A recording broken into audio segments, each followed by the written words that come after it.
মন খারাপ নাকি আপনার? আচ্ছা কাজ করি ভাই, আপনার জন্য তাহলে একটা ছ্যাঁকা খাওয়া গান ছাড়ি, খুশি? বেআইন এরকম করতেছেন কেন বলেন তো? ও ভাই আপনি যান তো এখান থেকে। বেআইন একটু সম্মান দেন, আমি কিন্তু আপনার বেআই, আমি আপনাদের আত্মীয় হই। হন নাই, কারণ বিয়ে এখনো হয় নাই।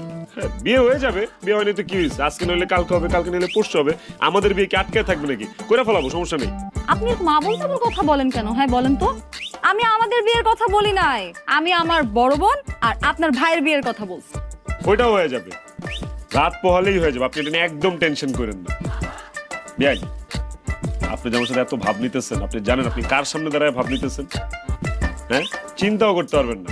আচ্ছা বলি, আপনার ধারণাও নাই বিদেশে আছে না, বিদেশে বিদেশি মেয়েরা লাইনের পর লাইন ধরে দাঁড়ায় থাকে আমার পিছনে, ঘন্টার পর ঘন্টা আমার জন্য অপেক্ষা করে, পাগল বানায় ফেলে আমাকে। তারা আমাকে চায়, আমার সাথে রুম ডেটে যেতে চায়, আমার সাথে ডেটিং এ যেতে চায়, আমার সাথে থাকার বললাম না, আপনি নিতে পারবেন না।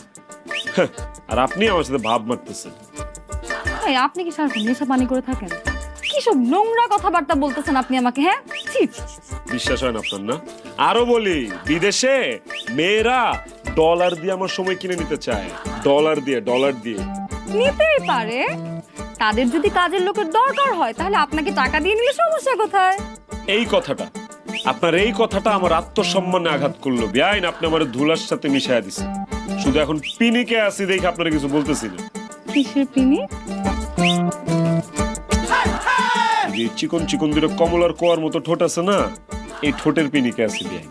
কি এত বড় সাহস তোর? হ্যাঁ, বেয়ার বাচ্চা বেয়াই, তোরে আমি কিন্তু খুন করে ফেলবো বলে দিলাম। বাবা, মা,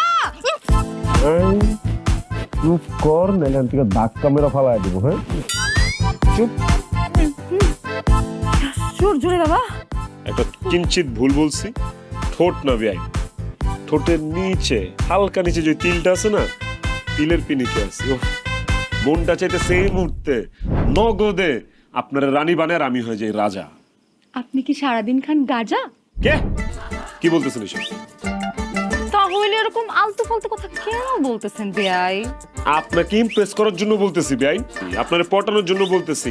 আপনি তো বুঝতেছেন না, কিন্তু এখন বুঝতেছি এইসব ফ্লার্ট টাট করে আপনি পড়বেন না, আপনাকে করতে হবে প্রপোজ। ফাইন, তাহলে প্রপোজ করবো, একদম হিরোদের স্টাইলে প্রপোজ করবো আপনাকে। আপনি হিরোদের মতো প্রপোজ করেন আর ভিলেনদের মতো প্রপোজ করেন, কোনো লাভ হবে না বেয়াই, কারণ আমি আপনার প্রপোজে সাড়া দিব না। বেআইন, আপনাদের পাশে বান্দর আছে? হ্যাঁ